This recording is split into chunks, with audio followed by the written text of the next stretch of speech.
Teacher shoot ചെയ്യുമ്പോൾ തന്നെ ഞാൻ ക്യാമറമാനായിട്ട് പറയും, എടാ അത് ടീച്ചർ പെർഫോം ചെയ്യുമ്പോൾ നമുക്ക് വളരെ വളരെ അടിപൊളിയായിട്ട് ഫീൽ ചെയ്യാറുണ്ടായിരുന്നു. അപ്പോൾ ഈ ഷോർട്ട് ഫിലിംസ് ഒക്കെ കഴിഞ്ഞപ്പോൾ ഞാനും ടീച്ചർ ഒന്നുകൂടിയും ഫ്രണ്ട് സെറ്റപ്പിലായി. അപ്പോൾ ഇങ്ങനെ കഥ ആലോചിച്ചപ്പോൾ ടീച്ചർ വെച്ചൊരു സിനിമ ചെയ്യണമെന്നുള്ളൊരു ആഗ്രഹം ഉണ്ടായിരുന്നു. അപ്പോൾ ചില സിനിമ കാണുമ്പോൾ എനിക്ക് മനസ്സിലാവാറില്ല. അപ്പോൾ എൻ്റെ ഒരു ആഗ്രഹം ഇത് കാണുന്ന എല്ലാവർക്കും മനസ്സിലാവണം, പിന്നെ വളരെ സിമ്പിൾ ആയിട്ടിരിക്കണം. കൊച്ചുകുട്ടികൾ കണ്ടാൽ പോലും അത് എന്താ സംഭവം അവർക്ക് മനസ്സിലാവണം. ആ കുളത്തിലാണെങ്കിൽ അധികം വെള്ളം ആകെ ചണ്ടിയും ഒക്കെ ചളിയൊക്കെ ആയിട്ട് അല്ല, ഇവരെങ്ങോട്ട് വേണമെങ്കിലും ഇറക്കി വിടാം. ഇവര് നീന്തണം പറഞ്ഞു, ഞാനും കൂടെ നീന്തി. നാടകം ചെയ്യാതെ എനിക്ക് പറ്റില്ല. കാരണം ചെറുപ്പം മുതലേ ഞാൻ നാടകം അറിയില്ലെങ്കിലും വെറുതെ കെട്ടിച്ചമച്ചിട്ടൊക്കെ ചെയ്തിട്ടുണ്ടായിരുന്നു. പിന്നെ അത് സീരിയസ് ആയി വന്നു. പിന്നെ സംഘത്തിന്റെ കൂടെ ചേർന്നു. ആറങ്ങോട്ടുകര കലാപാഠശാലയിലാണ്. പിന്നെ കുറെ നാടക സംഘത്തിന്റെ കൂടെ കുറെ നാടകങ്ങൾ ചെയ്തിട്ടുണ്ട്. നമ്മുടെ സിനിമയിൽ 10-40 ലൊക്കേഷൻ ഉണ്ട്. സ്കൂള്, അംഗനവാടി. അവിടെയൊക്കെ ചെന്നിട്ട് ബീന ടീച്ചർ അഭിനയിക്കുന്ന സിനിമ. അപ്പൊ എല്ലാ ലൊക്കേഷനിൽ നിന്നിട്ടും ഞങ്ങൾ ബീന ടീച്ചർ ആൾക്കാരാന്ന് പറയും. അപ്പൊ ഒരു ലൊക്കേഷൻ തരും. അതൊരു അധ്യാപികക്ക് കിട്ടുന്ന വലിയ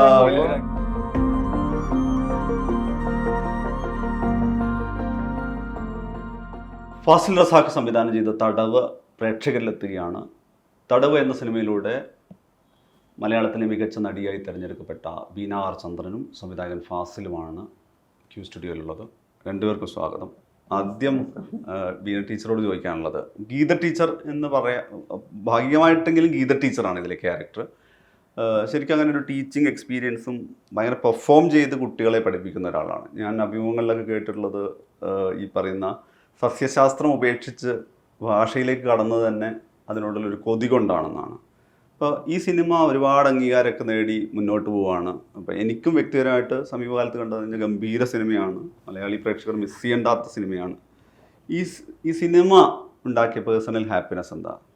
അത് ചെയ്യണ സമയത്ത് ഞാൻ ഏതൊരു ക്യാരക്ടർ കിട്ടിക്കഴിഞ്ഞാലും, അത് നാടകമായാലും സിനിമയായാലും ക്ലാസ്സിൽ പഠിപ്പിക്കുമ്പോഴും എൻജോയ് ചെയ്തിട്ടാണ് ചെയ്യാറ് എന്തും.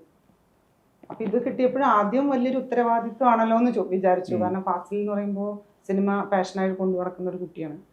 അപ്പോൾ ഈ സിനിമ വിജയിക്കണമെങ്കിൽ ഈ ക്യാരക്ടർ നന്നായി പോകണം. അപ്പോൾ വലിയൊരു ഉത്തരവാദിത്വമായിട്ട് എനിക്ക് ഫീൽ ചെയ്തു. പക്ഷെ അത് ചെയ്തിങ്ങനെ വന്നപ്പോൾ കുഴപ്പമില്ലാതെ പോകുന്നുണ്ട് എന്ന് ഒരു ഫീലിംഗ് വന്നു. പിന്നെ ആളുകൾ കണ്ടപ്പോൾ നല്ല റിവ്യൂ ആണ് തന്നത്. അപ്പോൾ നല്ല സന്തോഷം ഉണ്ടായിരുന്നു. ഇപ്പോൾ ഓരോ ഫെസ്റ്റിവലിന് സെലക്ഷൻ കിട്ടുന്നു. അതുപോലെ തന്നെ IFFKയിൽ നല്ല ആളുകളുടെ പ്രതികരണം. ടീച്ചർ ഒരു ഓഡിയൻസ് അവാർഡ് എന്നുള്ള രീതിയിൽ തന്നെ ശ്രുതിയൊക്കെ വന്നിട്ട് ഗംഭീര പ്രൊമോഷനായിരുന്നു. അപ്പോൾ കുറേ ആളുകൾ പറഞ്ഞു ടീച്ചർ ഒരു അവാർഡ് ഞങ്ങൾ പ്രതീക്ഷിക്കുന്നുണ്ട്. പക്ഷെ ഞാൻ പറഞ്ഞു അത് ആ ഒരു വാക്കുകൾ തന്നെ വലിയ അവാർഡ്, അതിലപ്പുറത്തേക്കൊന്നും ഞാനൊന്നും പ്രതീക്ഷിക്കുന്നില്ല. കാരണം ഞാൻ ഈ മെയിൻ സ്ട്രീമിൽ ഇല്ലല്ലോ. അപ്പോൾ നല്ല സന്തോഷം ഉണ്ടായിരുന്നു. പിന്നെ ആദ്യത്തെ ഫസ്റ്റ് കട്ട് കണ്ടപ്പോൾ തന്നെ സന്തോഷം തോന്നിയത് എന്താ വെച്ചാൽ, ഇതിന്റെ കാസ്റ്റിംഗ് ഡയറക്ടർ ആയിരുന്നു ഞാൻ. അപ്പോൾ എൻ്റെ നാട്ടിലെ ആളുകളാണ്, അംഗനവാടി കുട്ടികളായാലും അതിലെ ഒരുവിധം ആളുകൾ മുഴുവൻ എനിക്കറിയുന്ന ആളുകളാണ്. അപ്പൊ എല്ലാവരും നന്നായി എന്നുള്ളൊരു സന്തോഷമാണ് ഏറ്റവും കൂടുതൽ ഉണ്ടായത്. ഇപ്പം ഈ സിനിമയുടെ കാര്യത്തിൽ പറയുവാണ്, ടീച്ചർ തന്നെ പറഞ്ഞിട്ടുണ്ട്, ഇപ്പം ഈ ഭാഷയോടുള്ള സ്നേഹം എന്നുള്ളതിനപ്പുറം ഈ അഭിനയത്തോടുള്ള അല്ലെങ്കിൽ ആ ഒരു കലാരൂപത്തോടുള്ള സ്നേഹമാണല്ലോ ഒരു പക്ഷേ ക്ലാസ് റൂമിലടക്കം എല്ലാ ദിവസവും പെർഫോം ചെയ്യിക്കുകയാണല്ലോ ചെയ്യുന്നത്. അപ്പോൾ ഒരു പക്ഷേ ഒരു ടീച്ചർ എന്നുള്ള രീതിയിൽ ഏറ്റവും പുറകിലെ ബെഞ്ചിലിരിക്കുന്ന ആൾ മുതൽ മുന്നിലെ ബെഞ്ചിലിരിക്കുന്ന ആൾ മുതൽ ചിലപ്പോൾ പഠനത്തിലൊക്കെ ഒത്തിരി പുറകിൽ പോകുന്ന അല്ലെങ്കിൽ കാണാപ്പാഠം പഠിച്ചൊരു പരീക്ഷയ്ക്ക് തയ്യാറെടുക്കാൻ പറ്റാത്ത തരം കുട്ടികളെയൊക്കെ ഈ പെർഫോമൻസിൻ്റെ മികവിലേക്ക് മുന്നിലേക്ക് എത്തിച്ചിട്ടുള്ള ഒരാളാണ്. ഇപ്പോൾ ഈ സിനിമയുടെ തന്നെ കാസ്റ്റിംഗ് ഡയറക്ടറാണ്.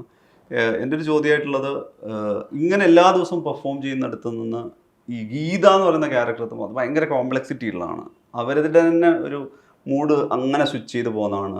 അവർക്കുള്ള അത്രയും പ്രാരാബ്ദങ്ങൾ നമ്മളൊരു 10 സിനിമയിൽ പോലും കണ്ടിട്ടുണ്ടാവില്ല. അങ്ങനെ ഒരുപാട് ഇതുണ്ടല്ലോ. അത് പെർഫോമൻസിൽ ഇതിപ്പോൾ നമ്മളിതിപ്പോൾ കാണുമ്പോഴാണ് പെർഫോമൻസിൽ ഒരു എവിടെയെങ്കിലും ഈ പറയുന്ന അതങ്ങനെ ഒരു തെല്ലിട മാറിപ്പോകുന്നില്ല. അല്ലെങ്കിൽ ഇതൊരു സിനിമയുടെ കാര്യത്തിൽ ഒരു തുടക്കത്തിൽ അഭിനയിച്ച ഒരാളാണെന്ന് തോന്നുന്നില്ല. ഇപ്പോൾ ഒരുപക്ഷെ ഉർവശി എന്ന് പറയുന്ന മലയാളത്തിൽ തന്നെ ഒരു എണ്ണം പറഞ്ഞ പെർഫോമറുടെ കൂടെയാണ് സിനിമ മത്സരിച്ചത്. തടവ് കണ്ടു കഴിഞ്ഞാൽ എന്തുകൊണ്ട്, ഉള്ളൊഴുക്കും തടവും കണ്ടു കഴിഞ്ഞാൽ എന്തുകൊണ്ട് ഈ രണ്ടുപേരും തിരഞ്ഞെടുത്തു എന്നുള്ള കാര്യത്തിൽ നമുക്ക് മറിച്ച അഭിപ്രായം ഉണ്ടാവില്ല. ഈ സിനിമയുടെ കാര്യത്തിൽ എത്തുമ്പോൾ ഈ ക്യാരക്ടർ എത്രത്തോളം കോംപ്ലക്സിറ്റി ഉള്ളതായിരുന്നു. കാരണം പെർഫോമൻസ് ഭയങ്കര ലൈറ്ററായിട്ട് നമുക്ക് എൻജോയ് ചെയ്ത് പോകാവുന്ന ഒരു സാധാരണ സിനിമ പോലെ കണ്ടുപോകുന്ന സിനിമയാണ്. പക്ഷെ പെർഫോമൻസിൽ എത്രമാത്രം വെല്ലുവിളി ഉണ്ടായിരുന്നു? നല്ല ഒരുപാട് എന്താ പറയുക ഇമോഷൻസ് അതിൽ കൊണ്ടുവരണമായിരുന്നു. അപ്പം ഞങ്ങൾക്ക് റിഹേഴ്സൽ കിട്ടിയിട്ടുണ്ട്. ഒരു മാസത്തോളം വൈകുന്നേരങ്ങളിൽ റിഹേഴ്സൽ കിട്ടിയിട്ടുണ്ടായിരുന്നു. അപ്പോൾ ഈ ക്യാരക്ടർ എന്താണെന്നുള്ളൊരു കറക്റ്റ് പിക്ചർ എനിക്ക് കിട്ടിയിട്ടുണ്ടായിരുന്നു. പിന്നെ ഫാസിലിൻ്റെ നമ്മൾ പലതും ചെയ്തു കൊടുക്കും. ഇപ്പോൾ റിഹേഴ്സലിൻ്റെ ടൈമിൽ ഇങ്ങനെ വേണോ ഇമോഷൻ, ഇങ്ങനെ വേണോ വെച്ചാൽ പല തരത്തിലും ഇമോഷൻസ് കാണിച്ചു കൊടുക്കും. അപ്പോൾ ഏത് സ്കെയിലാണ് ഈ ഇമോഷൻ വേണ്ടതെന്ന് ഫാസിൽ കറക്റ്റായിട്ട് പറഞ്ഞു തന്നിട്ടുണ്ടായിരുന്നു. പിന്നെ അപ്പോൾ ഷൂട്ടിൻ്റെ സമയത്ത് വലിയ ബുദ്ധിമുട്ടുണ്ടായില്ല. പിന്നെ എനിക്ക് തോന്നുന്നത് തിയേറ്റർ ഒരുപാട് എന്നെ സഹായിച്ചിട്ടുണ്ട് തോന്നുന്നു. കഴിയുന്നതും തിയേറ്റർ വരരുതെന്നുണ്ട്, പക്ഷെ അതിൽ അഭിനയിച്ചതിൻ്റെ ഒരു എക്സ്പീരിയൻസ് ഉണ്ടല്ലോ, അത് നമ്മുടെ ആക്ടിങ്ങിൽ ഒരു ഡെപ്തിലേക്ക് കൊണ്ടുപോകാൻ സഹായിച്ചു എന്ന് തന്നെയാണ് എനിക്ക് തോന്നുന്നത്. പിന്നെ ഒന്നും ഒരു കോപ്പിയടി ആവരുത്, ഒരു ആക്ടറുടെ അല്ലെങ്കിൽ ആക്ട്രസിൻ്റെ ഒരു കോപ്പിയടി ആവരുത് ഇത് എൻ്റെ ഇമോഷൻസ് ഒന്നും എന്നൊരു ആഗ്രഹം ഉണ്ടായിരുന്നു. അത് എത്രത്തോളം ചെയ്ത് ഫലിപ്പിക്കാൻ കഴിയുന്നൊന്നും എനിക്ക് അറിയണ്ടായിരുന്നില്ല. പക്ഷെ ആളുകൾ നല്ല അഭിപ്രായം പറയുമ്പോൾ നമുക്ക് അങ്ങനെ വന്നു എന്ന് തോന്നുന്നു. സന്തോഷം. ക്രൂവിൻ്റെ നല്ല സപ്പോർട്ടാണ്. പിന്നെ നമ്മൾ വളരെ പരിചയമുള്ള ലൊക്കേഷൻസ്, പരിചയമുള്ള ആളുകൾ, എൻ്റെ ഫ്രണ്ട്സ് തന്നെ എൻ്റെ കൂടെയൊക്കെ ഉണ്ടായിരുന്നത്. ഞങ്ങളുടെ ജീവിതത്തിലും ഫ്രണ്ട്സാണ്. അപ്പൊ അവരുടെ കൂടെയൊക്കെ നമ്മൾ ചെയ്യണം. നമുക്ക് പരിചയമുള്ള എൻ്റെ സ്റ്റുഡൻസ്, അങ്ങനെ ആവുമ്പോൾ നമുക്ക് വേറുള്ള ടെൻഷൻസ് ഒന്നുമില്ലല്ലോ. അപ്പൊ അങ്ങനെ എല്ലാം കൊണ്ടും നമുക്ക് വളരെ സപ്പോർട്ടീവായിട്ടുള്ള ഒരു അന്തരീക്ഷമായിരുന്നു ക്രൂവിന്റെ അടുത്തുനിന്നും. അത് ആക്ടേഴ്സും എല്ലാം നമ്മുടെ എല്ലാ പശ്ചാത്തലം ഒക്കെ അതുകൊണ്ടൊക്കെ ആയിരിക്കാം. ഫാസിൽ, എന്തായാലും തടവ് സിനിമ കണ്ട ആരും തന്നെ എന്തുകൊണ്ട് ഗീത ടീച്ചറായിട്ട് വീണ ടീച്ചർ എന്ന് ചോദിക്കില്ല. പക്ഷെ സ്വാഭാവികമായിട്ടും ഈ സിനിമയുടെ ഇനീഷ്യൽ ആലോചന വന്നിട്ട് ഈ സിനിമ സംഭവിപ്പിക്കാൻ തീരുമാനിച്ചു കഴിഞ്ഞാൽ ആ സമയത്ത് ഇങ്ങനൊരു ക്യാരക്ടർ, ഇത്ര കോംപ്ലക്സിറ്റിയുള്ള ഇത്ര ലെയേർഡായിട്ടുള്ള ക്യാരക്ടറിനെ വീണ ടീച്ചറെ ഏൽപ്പിക്കാമെന്നൊരു തീരുമാനമുണ്ടല്ലോ, അത് തീരുമാനം എടുത്തപ്പോൾ തന്നെ കോൺഫിഡൻസ് ഉണ്ടായിരുന്നു, അല്ലെങ്കിൽ അഭിനയം കണ്ട് അഭിനയിച്ച് കഴിഞ്ഞ് എങ്ങനെയാണ് അതിൻ്റെ ഒരു പ്രോസസ്സ് വന്നത്? അത് ഞാൻ ടീച്ചറുടെ കൂടെ ഇതിനു മുമ്പ് ഷോർട്ട് ഫിലിം ചെയ്തിട്ടുണ്ട്, ഇതിലൊക്കെ ചെയ്തിട്ടുണ്ട്. അപ്പോൾ ടീച്ചർ ഷൂട്ട് ചെയ്യുമ്പോൾ തന്നെ ഞാൻ ക്യാമറമാനായിട്ട് പറയും, അവിടെ അത് ടീച്ചർ പെർഫോം ചെയ്യുമ്പോൾ നമുക്ക് വളരെ വളരെ അടിപൊളിയായിട്ട് ഫീൽ ചെയ്യാറുണ്ടായിരുന്നു. അപ്പോൾ ഈ ഷോർട്ട് ഫിലിംസ് ഒക്കെ കഴിഞ്ഞപ്പോൾ ഞാനും ടീച്ചർ ഒന്നുകൂടിയും ഫ്രണ്ട് സെറ്റപ്പിലായി. അപ്പോൾ ഇങ്ങനെ കഥ ആലോചിച്ചപ്പോൾ ടീച്ചർ വെച്ചൊരു സിനിമ ചെയ്യണമെന്നുള്ളൊരു ആഗ്രഹം ഉണ്ടായിരുന്നു. അങ്ങനെ ഡിസൈൻ ചെയ്തതാണ്. അപ്പോൾ ഒരു അംഗനവാടി ടീച്ചർ ക്യാരക്ടർ കിട്ടി. അപ്പോൾ സ്വാഭാവികമായിട്ടും ടീച്ചർ മുഖം പെട്ടെന്ന് വന്നു. പിന്നെ ഒരു കഥ പോലെ ഫോം ആയപ്പോൾ ടീച്ചറോട് നരേറ്റ് ചെയ്തു. പിന്നെ സ്ക്രിപ്റ്റിൻ്റെ ഓരോ സ്റ്റേജിലും ടീച്ചറുണ്ട്. അപ്പോൾ നമ്മുടെ ക്യാരക്ടർ 50+ ഉള്ള ആളാണ്. അപ്പോൾ ടീച്ചറുടെ സഹായം വേണം നമുക്ക്. പിന്നെ ടീച്ചറുടെ ഒപ്പം ടീച്ചറുടെ ഫ്രണ്ട്സ് ആയിട്ടുള്ള ആൾക്കാരുടെ ഒരു ഇൻസ്പിറേഷൻ കൂടി ഉണ്ട് ഇത് എഴുതാൻ. അപ്പോൾ ചുരുക്കം പറഞ്ഞാൽ ടീച്ചറിനെ ആലോചിച്ച് തന്നെ എഴുതിയതാണ്. പിന്നെ ഇപ്പം എൻ്റെ ക്രൂവിലുള്ള ആൾക്കാരൊക്കെ ആണെങ്കിൽ എല്ലാവരും ടീച്ചർ ഫാനാണ്. അപ്പോൾ ടീച്ചർ വെച്ചൊരു സിനിമ ചെയ്യണമെന്നുള്ള ആഗ്രഹത്തിന് പുറത്ത് ചെയ്യുന്ന സിനിമയാണ്. അപ്പോൾ അതിൽ വേറെ ഡൗട്ടൊന്നും ഉണ്ടായില്ല. ഈ തടവിൻ്റെ കാര്യം എടുക്കുകയാണെങ്കിൽ, തടവ് എന്നുള്ള പേര് മുതൽ ഇപ്പോൾ നമുക്കറിയാം, നമ്മൾ രണ്ടുപേർ ഒരുപക്ഷെ നമ്മൾ തുടക്കം മുതലേ അതിൽ ഗീത എന്ന് പറയുന്ന ക്യാരക്ടറാണ് പുറമേക്ക് അവർ തുറന്നിടപെടുന്ന ഭയങ്കര സാമൂഹ്യ ജീവിയായിട്ട് നിൽക്കുമ്പോഴും അവർ തന്നെയുള്ളൊരു അവർക്കുള്ളിൽ തന്നെ ഒരു തടവിലാണെന്ന് തോന്നുന്ന വിധത്തിലാണ് കഥയിൽ പോകുന്നത്. ഞാനത് കഥയുടെ ഡീറ്റെയിൽസിലേക്ക് വരുന്നില്ല. എന്നാൽ പോലും ഇത് ഒരു മൾട്ടി ലെയേർഡ് ആയിട്ടുള്ള, ഇപ്പം ഞാൻ ഈ ഇൻ്റർവ്യൂ തുടങ്ങുന്നതിന് മുമ്പ് നിങ്ങളോട് പറഞ്ഞതാണ്, ഭയങ്കര കോംപ്ലക്സിറ്റി ഉള്ള, എല്ലാ തരത്തിലും ആന്തരികമായും ബാഹ്യമായിട്ടും ഭയങ്കര സങ്കീർണമായിട്ടുള്ളൊരു പ്ലോട്ടാണ്. പക്ഷേ നെറേറ്റീവ് നമ്മളൊരു ബഷീറിയൻ ലാളിത്യമൊക്കെയുള്ള രീതിയിൽ വളരെ സിംപ്ലിഫൈ ചെയ്തിട്ടാണ്. കാരണം നമുക്ക് ഏതെങ്കിലും തരത്തിൽ ബുദ്ധിമുട്ടുണ്ടാക്കുന്ന, അല്ലെങ്കിൽ ചിലപ്പോൾ ഈ അവാർഡ് സിനിമ, ഫെസ്റ്റിവൽ സിനിമ എന്നൊക്കെ പറയുമ്പോൾ എല്ലാവർക്കും മനസ്സിലാവുമോ, സാധാരണക്കാർക്ക് ഈ പടം പിടികിട്ടുമോ, അല്ലെങ്കിൽ ഇതിൻ്റെ ഒരു അധികമാനം ഉണ്ടാക്കാൻ വേണ്ടിയിട്ട് ഈ സിനിമ ഉണ്ടാക്കിയെടുത്ത സംഗതിയൊക്കെ നമുക്കത് പിടികിട്ടിയില്ല എന്ന് വരുമോ എന്നൊക്കെയുള്ള അത്തരം ഒരു തരം ദുർഗ്രാഹ്യത ഈ സിനിമയ്ക്ക് മേലില്ല. അത്ര ലാളിത്യത്തിലാണ് ഇത് അവതരിപ്പിച്ചിരിക്കുന്നത്. ഒന്ന്, ഈ പറഞ്ഞ പ്രമേയത്തിൻ്റെ ഇതിങ്ങനെ ഒരു പ്രമേയം സെലക്ട് ചെയ്യാനുള്ള റീസൺ എന്താണ്? രണ്ട്, ഇത് ഇത്രയും സിംപ്ലിഫൈ ചെയ്തിട്ട്, അതായത് ഇത് കാണുന്ന എല്ലാവർക്കും തന്നെ റിലേറ്റ് ചെയ്യാൻ പറ്റണം. നമ്മളെനിക്കൊന്ന് ഏറ്റവും പുതിയ കാലത്ത് ഉപയോഗിക്കുന്ന വാക്ക് റിലേറ്റബിൾ എന്നുള്ളതാണ്. അങ്ങനെ റിലേറ്റബിൾ ആയിരിക്കണം എന്നുള്ള തീരുമാനം അതെങ്ങനെയാണ് സംഭവിച്ചതാണ്? അത് ചില സിനിമ കാണുമ്പോൾ എനിക്ക് മനസ്സിലാവാറില്ല. അപ്പം എൻ്റെ ഒരു ആഗ്രഹം ഇത് കാണുന്ന എല്ലാവർക്കും മനസ്സിലാവണം. പിന്നെ വളരെ സിമ്പിളായിട്ടിരിക്കണം. കൊച്ചുകുട്ടികൾ കണ്ടാൽ പോലും അത് എന്താ സംഭവം അവർക്ക് മനസ്സിലാവണം. അപ്പം ആ ഒരു ഉദ്ദേശം ഉണ്ടായിരുന്നു. എഴുത്തിലാണെങ്കിലും ഷൂട്ട് ചെയ്യുമ്പോഴാണെങ്കിലും മാക്സിമം ആ ഒരു മനസ്സിലാവാത്ത പ്രശ്നം ഒഴിവാക്കാൻ വേണ്ടിയുള്ള ഇത് ഉണ്ടായിരുന്നു. പിന്നെ ഈ സ്ക്രിപ്റ്റ് ആയപ്പോൾ തന്നെ ഒരു 10 തരം ആൾക്കാർക്കൊക്കെ അയച്ചു കൊടുത്തിരുന്നു. നമുക്ക് വളരെ പേഴ്സണൽ ആയിട്ടുള്ള ആൾക്കാർ. അപ്പോൾ സാധാരണ ജോലിക്ക് പോകുന്ന ആൾക്കാർ, ടീച്ചേഴ്സ്, അങ്ങനെ പല പല ആൾക്കാരാണ്. അപ്പോൾ ഇവരൊക്കെ ഇത് വായിച്ചിട്ട് അവർക്ക് മനസ്സിലാവാത്ത പോർഷനൊക്കെ എന്നോട് പറയും. അപ്പം അങ്ങനത്തെ ക്ലിയറൻസും കൂടി ഉണ്ടായിരുന്നു. അപ്പം നമുക്ക് ഉറപ്പായി ഇതിപ്പോൾ എല്ലാവർക്കും ക്ലിയർ ആവുന്ന രീതിയിലെത്തി. അതുപോലെ നമ്മളൊരു മാസം പ്രാക്ടീസ് ഉണ്ടായിരുന്നു. ഈ പ്രാക്ടീസ് എന്ന് പറയുമ്പോൾ ക്യാമറ ഇല്ലാണ്ട് നമ്മൾ അഭിനയിക്കുകയാണ് അവര്. നാടകം പോലെ 2-3 തവണ സിനിമ ത്രൂ ഔട്ട് എല്ലാവരും ചെയ്തു. എന്റെ പരിപാടി. അപ്പൊ എന്താ വെച്ചാൽ സെറ്റിലേക്ക് വരുമ്പോ എല്ലാവർക്കും എന്താണെന്ന് അറിയാം. അതായത് ഇതേ സെയിം ആളുകൾ തന്നെ സിനിമ മൊത്തം നമ്മള് അത്രയും ആക്ടേഴ്സിനെ വെച്ചിട്ട് ഫുൾ പെർഫോം ചെയ്തു, ക്യാമറ ഇല്ലാണ്ട് പെർഫോം ചെയ്തു. അപ്പോ ഇവർക്ക് സെറ്റിലേക്ക് വരുമ്പോ ആൾക്കാർക്ക് അറിയാം എന്താ ചെയ്യേണ്ടത്, എങ്ങനെ അഭിനയിക്കണം, അവിടെ എന്താണ്. അപ്പൊ നമ്മുടെ പകുതി കുറെയൊക്കെ ഇംപ്രവൈസ് ചെയ്യാനുള്ള ഒരു സാധ്യത തന്നിരുന്നു. കാരണം നമ്മളെ ഇത്ര എങ്ങനെ എന്ന് പറഞ്ഞ കറക്റ്റ് വല്ലാത്തൊരു തടവിലാക്കിയിരുന്നില്ല. നമുക്ക് ക്യാരക്ടറിനുള്ള തടവ് അഭിനേതാവിനില്ലായിരുന്നു. അതല്ല, അത് നമ്മുടെ ഒരു സൂത്രപ്പണി കൂടിയാണ്. കാരണം നമ്മള് ഒരു സ്ക്രിപ്റ്റ് ആയിട്ടാണ് അവരുടെ അടുത്തേക്ക് പോകുന്നത്. അപ്പൊ ഇവര് നോക്കുമ്പോ ഫുൾ ഡയലോഗ് ഉണ്ട്, ഫുൾ സീൻ ഉണ്ട്, എല്ലാം ഉണ്ട്. പക്ഷെ ഒരു പ്രാക്ടീസ് ചെയ്യുമ്പോൾ അറിയാണ്ട് ഇച്ചിരി നല്ല സാധനങ്ങളൊക്കെ വരും. നമ്മൾ സൈഡ് ഇങ്ങനെ എഴുതിക്കും. അപ്പൊ അതൊക്കെ കൂടി പിന്നെ ഷൂട്ടിന് കൊടുക്കുമ്പോ ഇവരും കൂടി ഇൻവോൾവ് ആയിട്ടുള്ള സ്ക്രിപ്റ്റ് ആണ് ഇവർക്ക് കൊടുക്കുന്നത്. അപ്പൊ കുറെ കൂടി അത് എളുപ്പമായിട്ട് ചെയ്യാൻ പറ്റി. അപ്പൊ പ്രധാന ഇതും എല്ലാവർക്കും മനസ്സിലാവണം, ആ ഉദ്ദേശത്തോടെയാണ് ഷൂട്ട് ചെയ്തത്. പിന്നെന്താ രണ്ടാമത് ചോദിച്ചത് ഞാൻ ഇത് ലളിതമായിട്ട് ചോദിച്ചത് ഇത് രണ്ടുമാണ് ചോദിച്ചത്. പിന്നെ ഒരു സംഗതി ഉള്ളത് ഈ തീം ഇപ്പൊ തടവ് എന്ന് പറഞ്ഞപ്പോ നമ്മളത് പറഞ്ഞാൽ ഇപ്പൊ മൊയ്തുവിന്റെയും ഗീതേന്റെ ഒക്കെ കഥയിലേക്ക് വരണ്ടെന്ന് കരുതിയിട്ടാണ്. അതായത് ആളുകൾക്ക് കണ്ടാൽ മനസ്സിലാവുന്ന അല്ലെങ്കിൽ കാണേണ്ടതായിട്ടുള്ള സംഗതിയാണല്ലോ.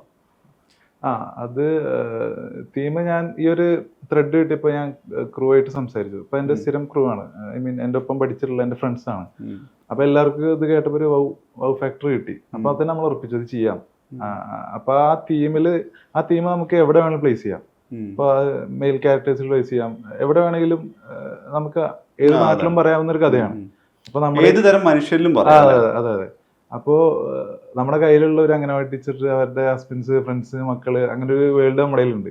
അപ്പൊ അതെടുത്ത് വിട്ടപ്പോ അത് ബ്ലെൻഡായി. അങ്ങനെയാണ് ആ തീം. ടീച്ചർ ആണെങ്കിലും ഇപ്പം ഏകപാത്ര ഇത് പ്രകടനങ്ങൾ ഉണ്ടായിരുന്നു, ഡെയിലി കുട്ടികളുടെ മുന്നിൽ പെർഫോം ചെയ്യുന്നുണ്ട്, കുട്ടികളെ പെർഫോം ചെയ്തെടുക്കുന്നുണ്ട്. ഇതിൽ തന്നെ കാസ്റ്റിംഗ് ഡയറക്ടർ എന്ന് പറയുമ്പോൾ അതിനപ്പുറത്ത് ആ കാസ്റ്റിനെ ബ്രീഫ് ചെയ്യേണ്ട ഉത്തരവാദിത്തം അടക്കം ഉണ്ടാവില്ല ക്യാരക്ടറിനെ. ഇങ്ങനെയൊക്കെ ചെയ്യുന്നിടത്ത് ഈ സ്വന്തം ക്യാരക്ടറിന് വേണ്ടിയിട്ട് അതെങ്ങനെയാണ്, അതിൻ്റെ ഒരു തയ്യാറെടുപ്പ് എങ്ങനെയായിരുന്നു? ഈ പറഞ്ഞ ഇപ്പം നമ്മൾ നോക്കുകയാണെങ്കിൽ ഭയങ്കര ഉഷാറുള്ള, ഇപ്പം ഇവരൊക്കെ സംസാരിക്കുന്നത് ഭയങ്കര ഹൈ എനർജി ഉള്ള അതായത് ജീവിതത്തിലെ കഥാപാത്രം അല്ല, ജീവിതത്തിലെ ആളുമായിട്ട് അങ്ങനെ കണക്റ്റഡ് ആയിട്ടുള്ള ആളെ അല്ലല്ലോ, റിലേറ്റ് ചെയ്യാൻ പറ്റുന്ന ആളെ ആയിരിക്കില്ലല്ലോ. ബീനയും ഗീതയും തമ്മിൽ അതെങ്ങനെ ഏതെങ്കിലും തരത്തിലൊരു സാമ്യത സമാനതയൊന്നും ഉണ്ടാവില്ലല്ലോ. ചെറിയ രീതിയിലാണ് ഞാൻ കുറച്ച് ഇമോഷണൽ, ഏത് ഇമോഷൻ വെച്ചാൽ അതിലേക്ക് വരും. ഇപ്പൊ മൂഡ് ഓഫ് ആണെങ്കിൽ ചിലപ്പോ അതിലിരിക്കും, പെട്ടെന്ന് എന്തെങ്കിലും സ്പാർക്ക് കിട്ടിയാൽ പെട്ടെന്ന് ഓൺ ആവും. അതിന്റെ മൈന്യൂട്ട് എന്റെ ഉള്ളിലുണ്ട്. അത് കുറച്ചും കൂടെ എക്സാജറേറ്റ് ആയിട്ടാണ് തടവ് എന്നുള്ള സിനിമയിലുള്ളത്. അതുപോലെ ഇപ്പം ഈ ഒരുപാട് പരിചിതരായ ആളുകള്, പക്ഷെ ഇവരുടെ സംഘം ഏതാണ്ട് അപരിചിതരുമാണ്. നിങ്ങളെല്ലാം ഒരു സൗഹൃദ സംഘമാണ് ഇപ്പൊ പെർഫോം ചെയ്യുന്നവർ, ഒപ്പം അഭിനയിക്കുന്നവർ. ഇവരെന്നാൽ പോലും ഇവർ വേറൊരു യുവനിര, വേറൊരു ജനറേഷൻ ആളുകളുമായിട്ടാണല്ലോ. എങ്ങനെയായിരുന്നു ഈ ഒരു അഭിനയകാലം? അതെന്ന് പറഞ്ഞാൽ നമ്മൾ അതിര് പിറ രണ്ടിലും വർക്ക് ചെയ്തിട്ടുണ്ട്. അപ്പൊ എനിക്കിങ്ങനെ ടൈം ഭയങ്കര പ്രശ്നമാണ്.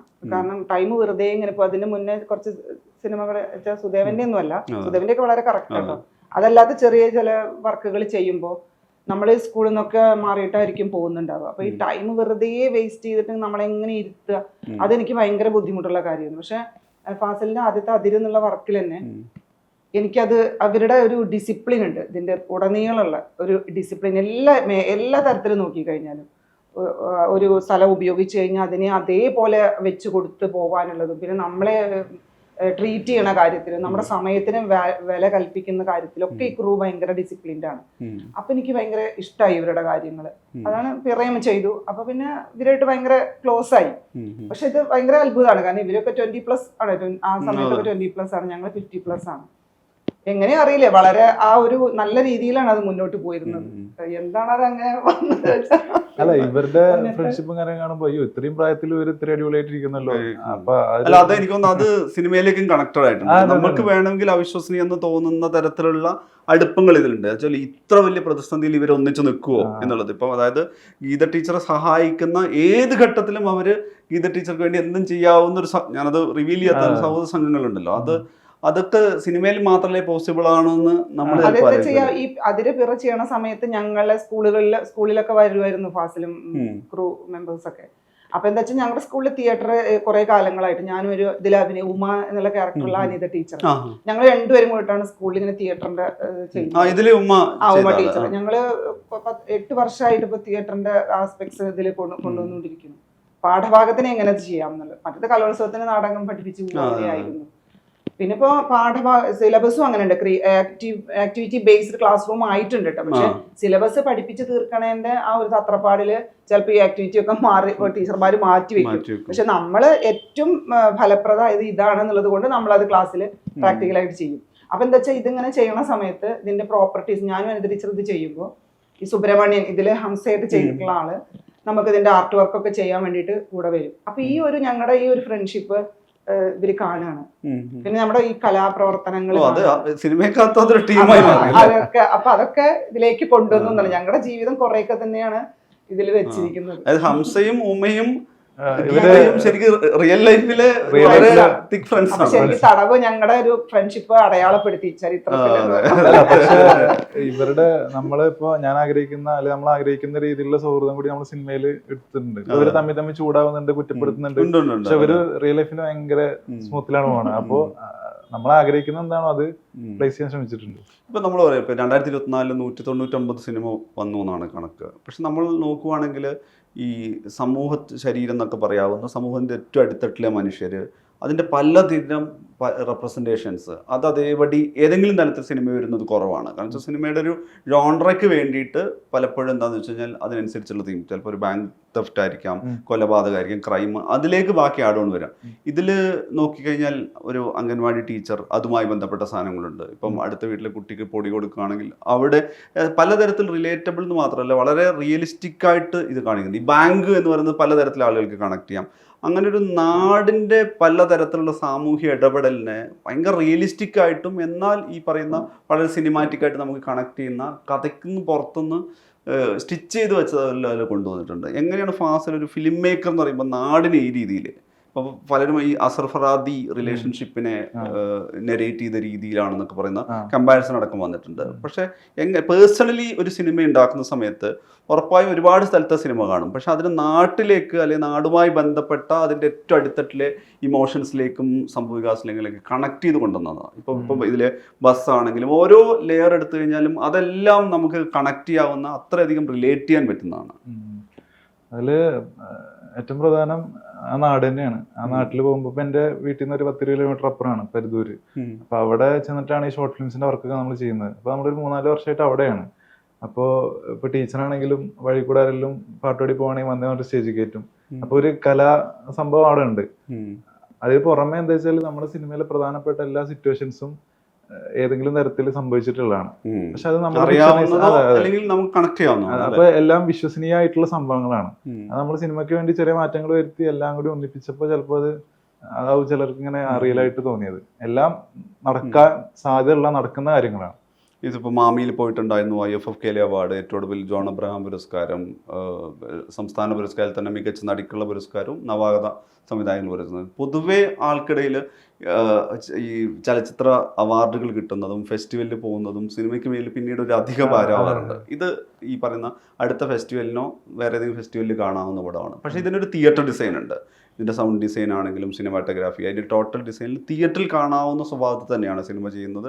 തിയേറ്ററിൽ കണ്ടാൽ ഒരു തരത്തിലും നിരാശാബോധമോ നഷ്ടബോധമോ ഉണ്ടാക്കാത്ത തരം സിനിമയുമാണ് വ്യക്തിപരമായിട്ട് എനിക്ക് തോന്നിയിട്ടുള്ളത്.